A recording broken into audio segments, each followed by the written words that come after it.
പിതാവും പുത്രനും പരിശുദ്ധ റൂഹായുമാകുന്ന സത്യ ഏകദൈവത്തിൻ്റെ തിരുനാമത്തിൽ ഏവർക്കും സ്വാഗതം. Orthodox Bible study forum, OBS forum, അതിൻ്റെ 122-ാം എപ്പിസോഡിലേക്ക്.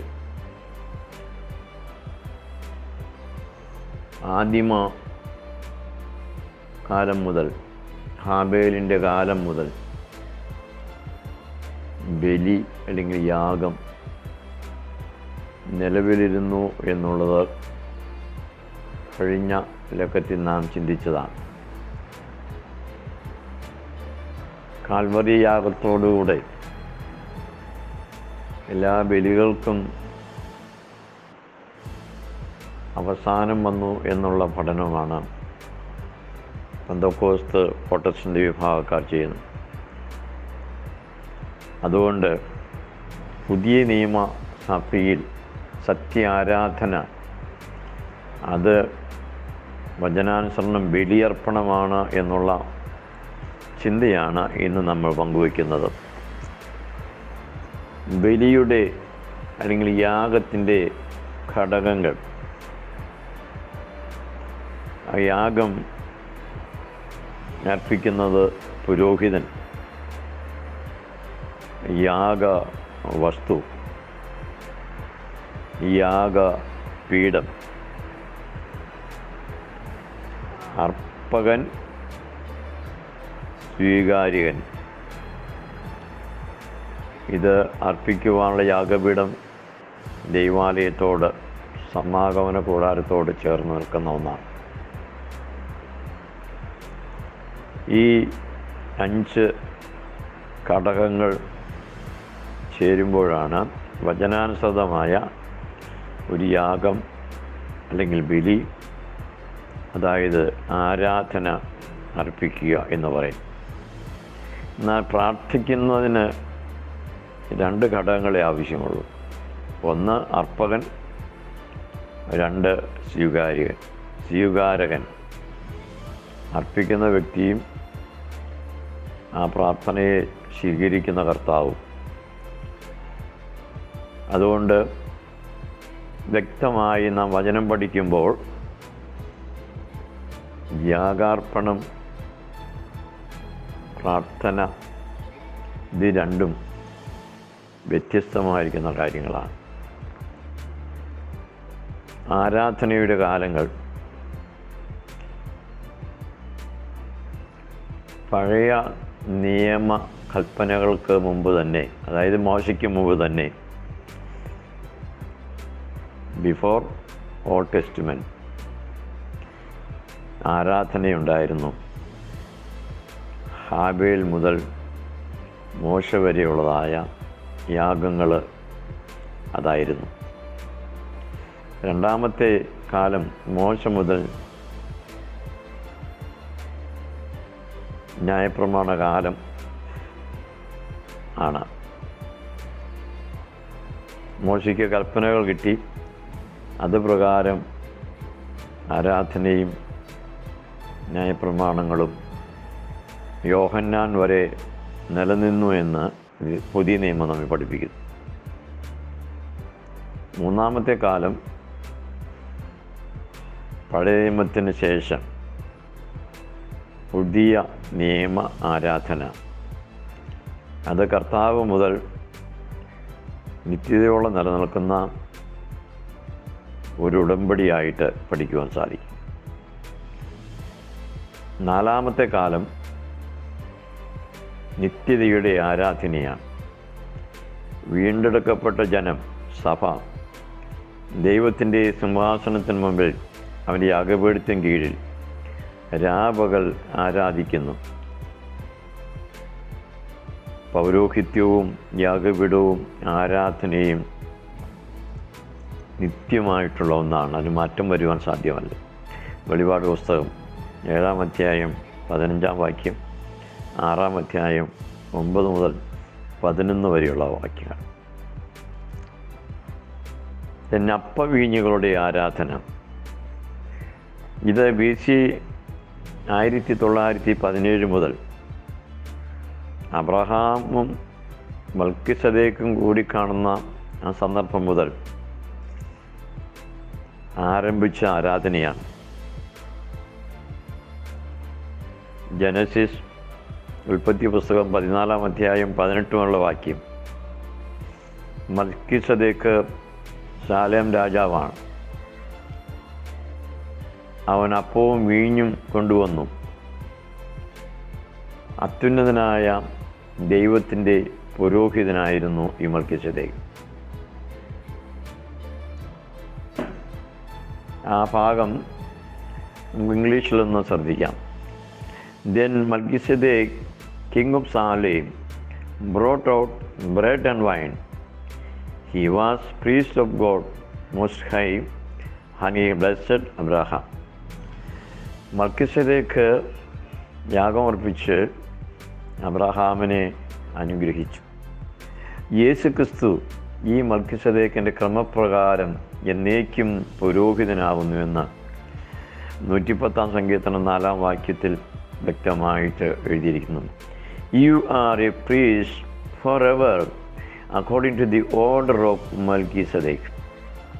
എബ്രായരും 6:19 ഈ മൽക്കിസദേക്കിൻ്റെ ക്രമം രേഖപ്പെടുത്തിയിരിക്കുന്നത് നമുക്ക് കാണുവാൻ സാധിക്കും.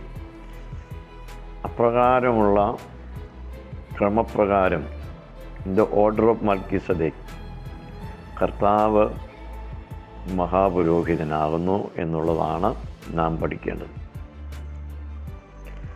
എബ്രായ ലേഖനം 7-ാം അധ്യായം 1 മുതൽ 3 വരെയുള്ള വാക്യങ്ങളിൽ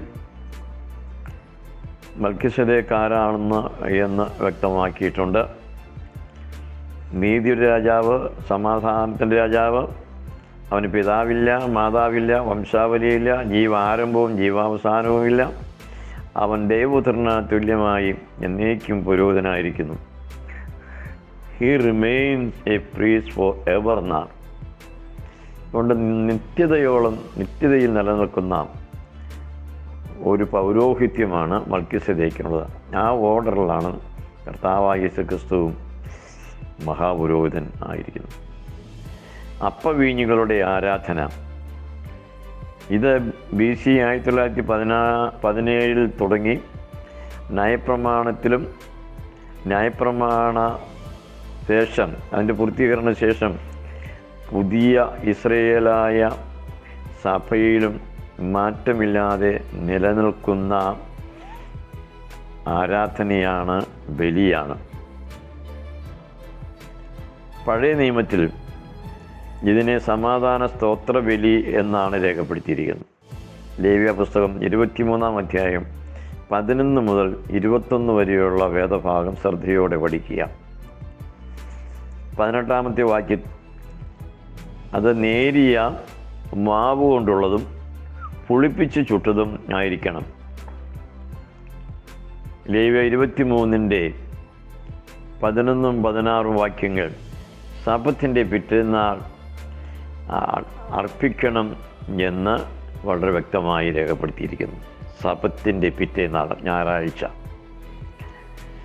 ഇതൊരു നിത്യ നിയമമായിട്ട് കൽപ്പിക്കപ്പെട്ടിരിക്കുന്ന ഒന്നാണ്. അപ്പോൾ ഈ അപ്പവീഞ്ഞുകളുടെ ആരാധന അബ്രഹാം മുതൽ തുടങ്ങി ന്യായപ്രമാണ ഉടമ്പടികൾ, വ്യവസ്ഥകൾ ചെയ്യുമ്പോൾ അതിൽ സമാധാന സ്തോത്രയാഗമായും ഇതിനെ ഉൾപ്പെടുത്തുകയും, അതായത് ഈ അപ്പവീഞ്ഞുകളുടെ സ്തോത്രബലി ന്യായപ്രമാണത്തിന് മുമ്പ് നിലനിന്ന ഒന്നാണ്. അത് ന്യായപ്രമാണത്തിന് ശേഷവും നിത്യതയോളം നിലനിൽക്കുന്നതുമാണ് എന്നുള്ളതാണ് ഇന്നത്തെ പഠനത്തിൻ്റെ വിശേഷത എന്ന് നമ്മൾ പറയുന്നത്. അങ്ങനെ ന്യായപ്രമാണ കാലഘട്ടത്തിൽ അപ്പവീഞ്ഞുകളുടെ ഈ ആരാധന സമാധാന സ്തോത്രബലിയായി പുളിപ്പുള്ള അപ്പത്തോടുകൂടെ അർപ്പിക്കണമെന്നും, ആദ്യഫലത്തോ പെരുന്നാളിനോടുകൂടെ അർപ്പിക്കുമ്പോൾ അത് പുളിപ്പുള്ളതും അതിൻ്റെ പാനീയയാഗം വീഞ്ഞായിരിക്കണമെന്നും വ്യവസ്ഥ ചെയ്തിട്ടുണ്ട്. ഇതർപ്പിക്കേണ്ടതാകട്ടെ ശബ്ബത്തിൻ്റെ പിറ്റേന്നാൾ. ഇതും വലിയ വചനസത്യമാണ്. ഇന്ന് സഭ ആരാധിക്കുന്ന ശബ്ബത്ത് ശനിയാഴ്ചയുടെ പിറ്റേ ദിവസമാകുന്ന ഞായറാഴ്ചയാണ് എന്നുള്ളതും നാം മനസ്സിലാക്കണം. ആ ഞായറാഴ്ചയുടെ ആരാധന വരുവാൻ കാരണം ഈ ന്യായപ്രമാണ വ്യവസ്ഥിതിയിൽ ആദ്യഫലമായ ക്രിസ്തുവിനെ നിഴലായി കാണിക്കുകയും മരിച്ചവരിൽ നിന്ന് ആദ്യഫലമായി ഉയർത്തെഴുന്നേറ്റ യേശു ക്രിസ്തുവിൻ്റെ ഉയർപ്പ്, ആ ജീവനുള്ള കട്ട നീരാർജനം ചെയ്യപ്പെട്ടത് ഞായറാഴ്ച ദിവസമാകയാൽ, കർത്താവിൻ്റെ ഉയർപ്പ് ഞായറാഴ്ചയാകയാൽ ആ ദിവസമാണ് പുതിയ നിയമ യാഗം ബലി അർപ്പിക്കുന്നത്. വിശുദ്ധ കുർബാന ഈ അപ്പവീഞ്ഞുകളുടെ ആരാധനയും മൽക്കീസദേക്കിൻ്റെ ഓർഡറിലുള്ള യാഗവും ആകുന്നു. അതുകൊണ്ട് ഈ കുർബാന അനുഗ്രഹവും സമാധാനവും ബലിയും സ്തോത്രവുമാകുന്നുവെന്ന് വിശുദ്ധ കുർബാനയിൽ നമ്മൾ ഏറ്റുപറയുന്നത് തിരിച്ചറിയാതെ പോകരുത്. പുതിയ നിയമസഭയ്ക്ക് ഒരു ബലിയുണ്ട്, അല്ലെങ്കിൽ യാഗമുണ്ട്. അത് സമാധാന സ്തോത്ര ബലിയാണ്. ആദ്യഫലമാകുന്ന ക്രിസ്തുവിനോട് ചേർന്ന് ശബത്തിൻ്റെ പിറ്റേന്നാൾ അർപ്പിക്കേണ്ടതായിരിക്കുന്ന ബലിയാണത്. ഈ ബലി മൽക്കിസദേക്കും അബ്രാഹാം കൂടെ തുടങ്ങി ന്യായപ്രമാണ കാലത്ത് ആചരിച്ചു വന്ന് യേശുക്രിസ്തു തൻ്റെ ശിഷ്യന്മാർക്ക് പെസഹായുടെ സന്ധ്യയിൽ ഏൽപ്പിച്ചു കൊടുക്കുകയും താൻ വരുന്നതുവരെ ഇപ്രകാരം നിവർത്തിക്കണമെന്ന് കൽപ്പിക്കുകയും ചെയ്ത ഈ പുതിയ നിയമ ഉടമ്പടിയിലെ യാഗം അല്ലെങ്കിൽ ബലിയാണ് വിശുദ്ധ കുർബാന എന്ന് പറയുന്നത്. അതല്ലാതെ ചുമ്മാ കൈകൊട്ടി പാട്ടുപാടുന്നതല്ല ആരാധന. കാൽവറിയിൽ വെച്ച് പൂർണ്ണമാക്കപ്പെട്ടത് ദഹനബലിയാണ്. അത് ന്യായപ്രമാണ കാലത്തെ ബലി മാത്രമാണ്. എന്നാൽ അപ്പവീഞ്ഞുകളുടെ സമാധാന സ്തോത്ര ബലി എന്നത് ന്യായപ്രമാണത്തിന് മുമ്പ് നിലനിന്നതും ആദ്യവും അവസാനവുമില്ലാത്ത നിത്യതയോളം മൽക്കിസദേക്കിൻ്റെ ക്രമത്തിൽ പിന്തുടരുന്നതും ആരാധിച്ചു വരുന്നതുമായ ദൈവിക രഹസ്യമാണ്. ഇതത്രേ സത്യമായ ആരാധന. ഈ സത്യമായ ആരാധനയെ ഉപേക്ഷിച്ച് പോയ മക്കൾ ഏദനിൽ വെച്ച് ദൈവത്തെ പോലെ ആകാമെന്ന സാത്താൻ്റെ കപട വചനം അവരെ വീഴിച്ചതുപോലെ ദൈവിക ആരാധനയിൽ നിന്ന് അപ്രകാരമുള്ളവരെ സാത്താൻ വീഴിച്ചിരിക്കുകയാണെന്ന സത്യം തിരിച്ചറിയുവാൻ പരിശുദ്ധാത്മാവേ ഇത് കേൾക്കുന്ന സകല മക്കൾക്കും അവിടുന്ന് സംഗതിയാക്കി കൊടുക്കണമെന്ന് പ്രാർത്ഥിക്കുന്നു. ഇത്രയും സമയം എന്നെ ശ്രദ്ധിച്ച എല്ലാവർക്കും സ്നേഹവന്ദനം. തണ്ണിക്കോട്ടച്ചൻ.